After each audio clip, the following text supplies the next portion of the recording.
कावगे कांते ह्या उभा शरद चरच आहेत. का करूया पोरी बारीच्या होत नाही का तर माझी पोरगी बारकी शाळेमध्ये जाते उवाचा पेंडार भरून येते घरी. सगळं शॅम्पू बिंपू द्या बा केसायला लावायला काहाची उवा होते. काहाची भाजी रांधतेस सारीन बाई आज. आमच्या घरचं मटण आणते का आता.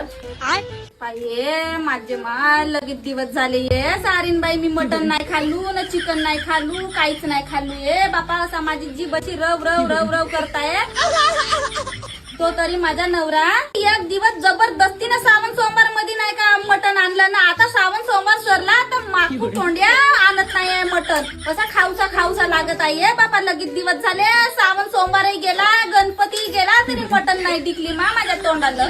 देशील वाटी भर भाजी. आमच्या घरचा कमी सांगते का ते देजो ना एक पीस. सर्व खाणेवाल्या ना आमच्या घरी चिकन आहे तर रसा देजो एका वाटीमध्ये एक पीस टाकून देजो. हो पण सोपते का एक तुसा द्यायला. नको देऊ मा. हा माझ्या घरचा माणूसच बदमाश आहे गे. नाही याची कहा तो वरात कोटी गेला माझा मोबाईल.